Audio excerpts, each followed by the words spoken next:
Okay, so we are now in the business research phase of our child nutrition app. We need to determine our value proposition and the math that will drive it in the app. So, our premise is that we need some outcome as a draw for parents. People want their kids to have enough nutrition, but that's not an intuitive enough draw for parents. So, I started asking what concepts are parents most concerned about for their child's development? And I came up with some things that a lot of people might come up with, right? Physical growth rate, performance in school, social skills, behavior. These are things that I would argue most people might put on this list. But we have to think about which of these things can I actually get inputs for in an app as a parent, right? I could have them take growth rate photos, but there's no standard for normal child growth rate.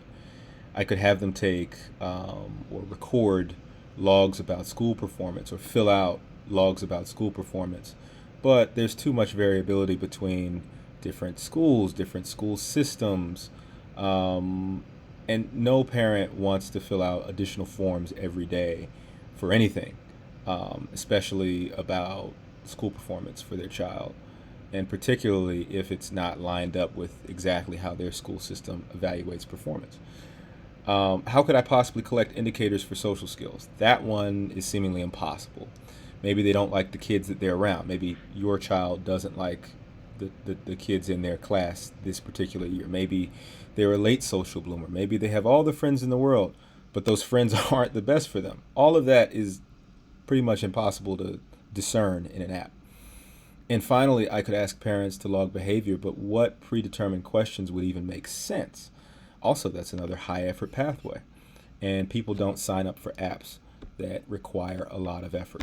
So let's try a different approach to outcomes.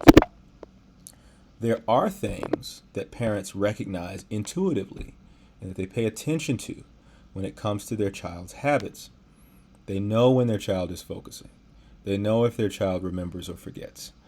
They know if their child has outbursts when they don't get their way or when they're anxious. Parents recognize behavioral patterns, right? So let's frame our outcomes that way.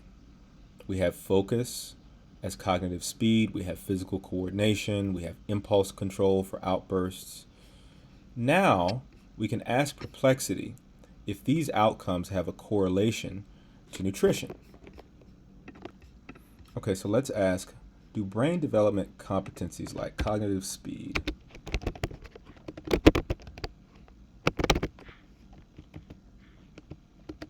memory, physical coordination, and impulse control have a mathematical have a correlation to nutrition?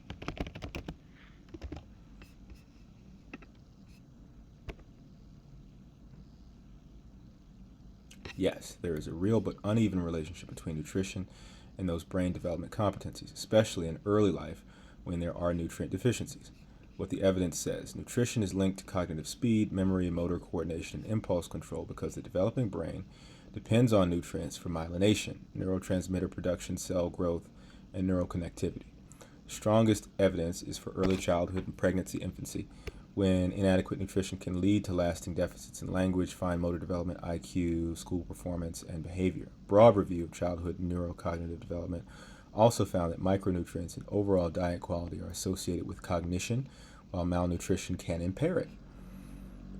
By competency, cognitive speed, studies in the review linked nutrients such as omega 3s, iron, and overall diet quality with processing speed and problem solving ability through intervention results, or though intervention results are mixed. Memory evidence connects nutrition with memory development, especially through myelination and nutrients like omega 3s, iron, B12, which is another B vitamin, folate, and choline. Physical coordination, poor early nutrition has been associated with delayed fine motor development and some DHA supplementation. Impulse control nutrition is linked more indirectly through executive function, attention, and emotional regulation. Poor nutrition has been associated with behavioral problems, attention issues, and poor self-regulation.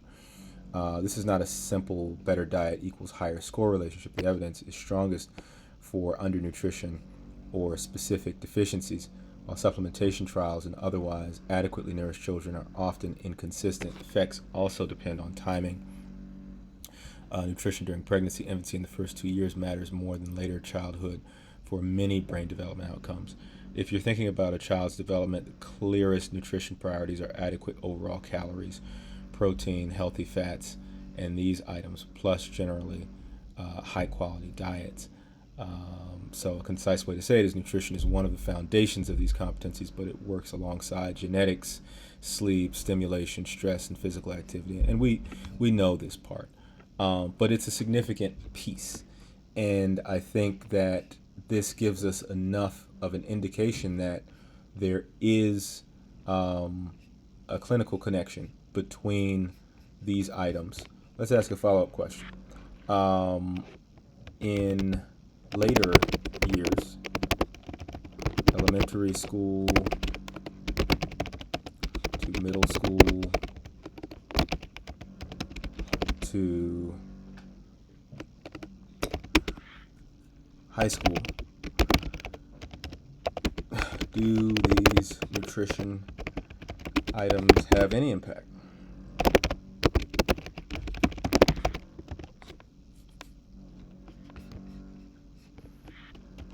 On brain competencies, though, I'll put it in the same sentence, though they may be post-development. So the brain may be more developed by that point, but you still need these things to conduct brain function, on brain day-to-day competencies, though we are past development. Yes, even after the most sensitive early development window, nutrition can still affect day-to-day brain performance in school-aged children and teens, especially attention, memory processing speed, mood, and executive function. What changes later by elementary, middle, and high school nutrition is usually less about building the brain's basic wiring and more about keeping brain systems working well from day to day. And I think this is what parents care about, right? Of course, they know sleep is a factor. They know that stress is a factor. They know that their child is existing in a world that has many different inputs, and they have to regulate a lot of different things. But as far as the baseline, does the child have the basic fuel that they need to execute the tasks the parents are asking them to execute, which is to do well in school and do well in life? That correlation is there. And the reason we're using Perplexity is because Perplexity is going to give you the specific science journals that tell you exactly what scientists and what researchers discovered. So a link has been established. Okay, so let's ask one more question. What nutrients impact cognitive speed? What nutrients impact coordination? Keep it simple for now.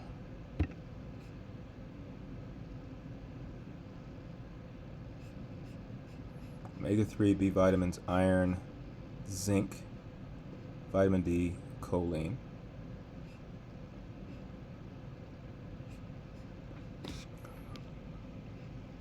So this is great.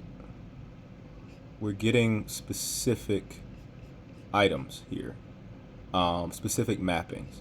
And we know how AI works. You have to go through this 3 and 4 times to actually weed out potentially what nutrients share a cognitive function or what cognitive functions share a nutrient. But the point is this information is here and it's backed up by real scientific studies. So, sorry, this goes this way. This is significant, right? We have established a link between an outcome parents care about, recognize, and something that we can track. somehow, right? We know nutrients can be tracked. We don't know exactly how yet, but we've established a link between an outcome that parents recognize and care about and something that we can track, which is nutrients. And it's something that not only we can track, but we can track it against a standard that is recognized and universally accepted. What is that standard? Every nutrient has a daily value that's recommended by USDA or whichever agency that is. I need to figure that out. But we know that that standard exists.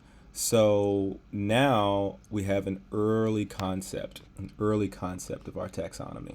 Our app can conceptually link outcomes parents recognize to an indicator that points out whether a child is getting enough of specific nutrients that we all know that they need. This is important. This is we can connect something a user has an emotional attachment to. In app development, it's very important that the user be drawn in emotionally so that they want to use the app. We can connect something the user has an emotional attachment to, an indicator that we can see because of AI. We haven't established exactly how we can see it, but we do have a connection between that emotional attachment and an indicator that AI can see in some input. So what inputs would make sense? No one wants to type or log anything. MyFitnessPal users frequently complain about physically typing everything. It's a chore. If we can use photos, even if it just reduces the workload, parents will feel like we're adding value and saving time. Okay, so what can we take pictures of?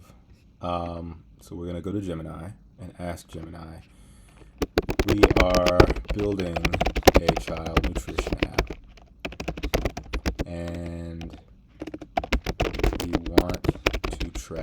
want parents to track iron and calcium so they can make sure their child is getting the food, getting the brain fuel they need. We do not want manual logging.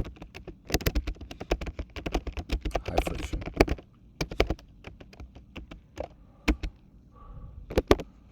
Are there biomarkers on a child that parents can use AI vision to track for iron shortage or calcium shortage?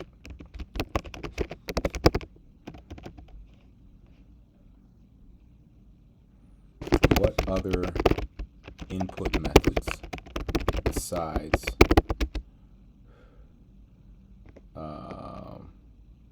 biomarker indicators could we use for this app concept? Straightforward. Building a zero friction or invisible logging experience for child nutrition is a fantastic approach. To track iron and calcium without manual diary entries, you can combine cutting-edge computer vision with ambient data streams. So iron shortage, inner eyelid. So this is the most clinically validated, non-invasive metric by having a parent pull down the child's lower eyelid for a quick snapshot. An AI model can analyze the redness index. Interesting. Anemia causes the normally pink creases of the palm and nail bends to blanch. So that sounds like a severe deficiency. Calcium shortage.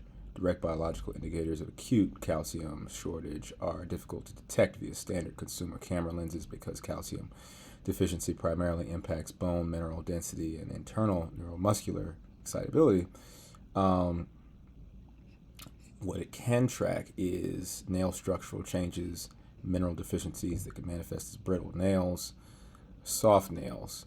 Others, zero friction input methods, plate to scrap spatial AI, Instead of typing 3 ounces of broccoli, parents take a 2-second photo of the child's plate before the meal and another of the plate after the meal.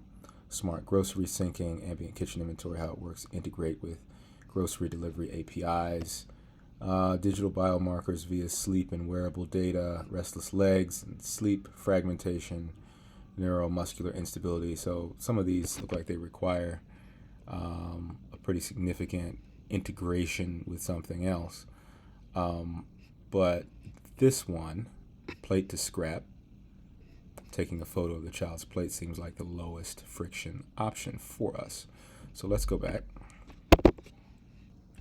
Okay, so eyelid photos could provide indicators to AI about if a child has iron deficiency, and AI can actually see the difference in deficiency and not having deficiency.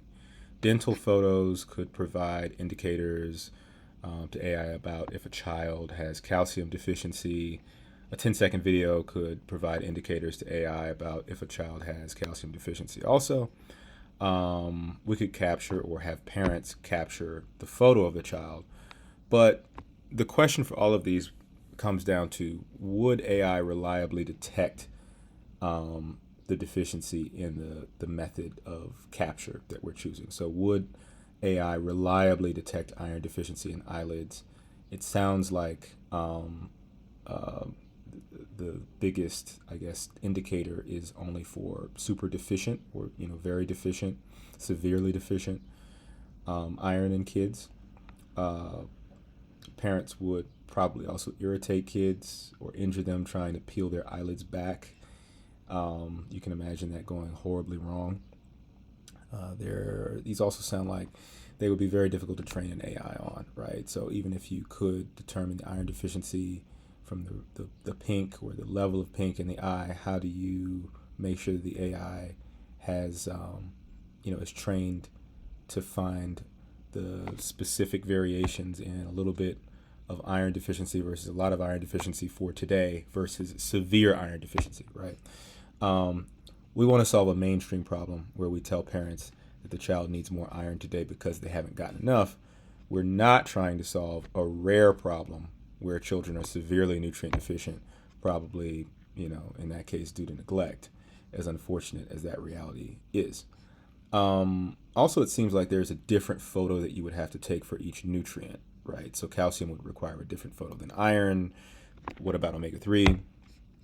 So taking pictures of your child for app tracking doesn't seem like the way to go.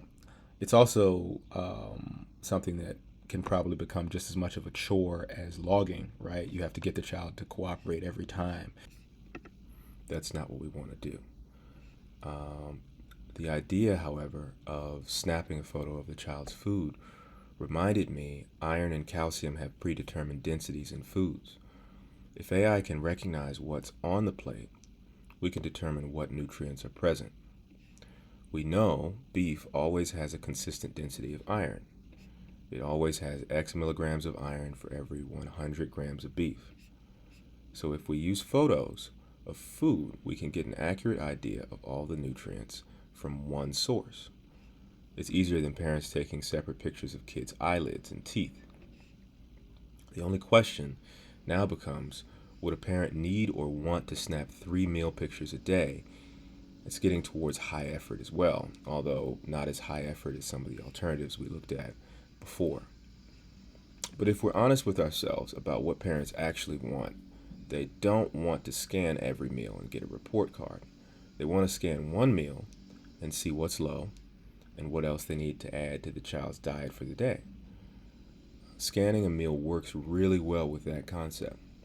So now, let's try to take inventory of all the different nutrients we can or should track. I decided to do some of this offline so that we can get through this video faster. But while researching all nutrients we need to track, I discovered there is a significant overlap where iron supports multiple brain outcomes and choline supports multiple outcomes, etc., etc., etc. So I kept challenging LLMs to tell me which nutrients impacted multiple outcomes in the brain. Are there more nutrients that affect cognitive speed? Are there more skills that a parent might care about? After looking at the responses and the requisite source material from science studies, science journals, I developed this mapping. Every outcome is in green: cognitive speed, memory, hand eye coordination, mood control or mood stability, and impulse control, or what you might call emotional control. These are still things that parents recognize conceptually in the behavior of their child. Every nutrient touches the outcomes it impacts in real life.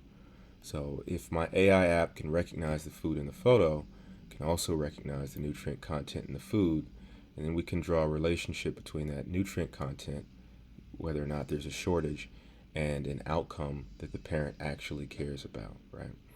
Whether or not this meal supports cognitive speed, supports memory, supports coordination. Because of the mathematical relationship between recognized food and nutrition, now I have a feasible input to pair with a conceptual outcome that our audience, parents, care about.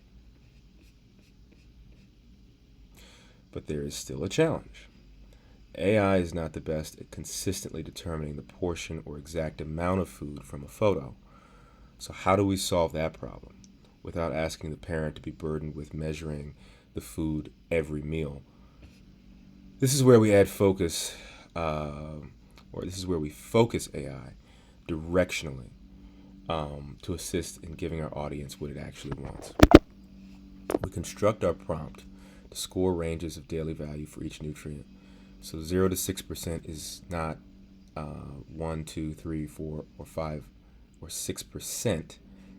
Anything in between 0 and 6% represents a score of 1. Anything between 7 and 12% represents a score of 2. This way we get a directional indicator for each of our 11 nutrients on a scanned meal, and it's within 5 to 10% accurate. It's not perfect. It's not designed to be precise, and the use case doesn't require that. But it gives us an idea about what's low in a meal, which is really all that the parents want to know. If we decide to make recommendations on specific foods to catch up on nutrients, we know what's directionally low. We don't need to create a precise match within 0.001% accuracy. We just need to tell them what's low for the day and what foods can help them catch up. Okay, now we have one more problem. Daily values for each nutrient change based on age. So a 10-year-old needs different iron than a 15-year-old who needs different iron than a 4-year-old. And when I say different iron, I mean different daily value of iron. So that seems to be a challenge, right? But we have a solution for that too. We can have the parent enter the child's age once in the app. We already have USDA recognized data, nutrient daily values for all 11 nutrients by age. We have that. We stored it in our database. Stomach capacity in grams by age, calorie minimum per meal by age, and calorie maximum per meal by age. All of this data comes from USDA. It's verified and recognized by multiple clinical sources, and it tells us essentially how the standard changes for a child for each of our 11 nutrients with respect to how much of that nutrient is required a day for them to get the full benefit of that nutrient, for the wiring in their brain to use that nutrient as it was designed to do, right? Calorie minimum and maximum, as well as stomach capacity, are things that we can use in determining what foods we recommend for the child and how much if we decide to go that deep. But all of this information is available, and it's available by age, so we decided to pull it into our database, and it will allow us to have the parent enter the child's age once, and then we provide our recommendations and our general assessment of whether or not the child is low on a particular nutrient for the day or needs a nutrient for the day based on a daily value that matches up with their age. So that's invaluable. So let's identify our goals. After this analysis, what goal? And if you recall, in our framework, the first step is business research with the goal of creating a math-driven value proposition. Why does it need to be math-driven? Because AI essentially runs on math. And if we're going to create an offering that's based on the capability of AI to predict or to quote unquote think, to help someone reach help our audience reach its goal, then we have to have a clear idea of how that math works. So right now, our initial goal in this sort of pilot stage is, after scanning a meal, we tell the parents what brain development outcomes it supports. We tell parents what brain development outcomes it doesn't support, right? So this supports cognitive speed, this doesn't support memory, this supports emotional control, this doesn't support emotional control. These are the things you care about, and your meal is either helping you or hurting you. Back that up with actual nutrients, the fuel that's low in a meal, and then recommend real foods to help them close that gap. This is a pilot, this is a first step, right? So this idea this does not represent a fully fleshed out app, nor is it supposed to. This represents a concept that we'll expand on going forward. But as far as our methodology is concerned, we have found a need or an interest from parents with respect to their children's behavior, with respect to their children's brain development. And we have found an input that parents can feasibly provide through photos of food, even just one photo of food being potentially useful.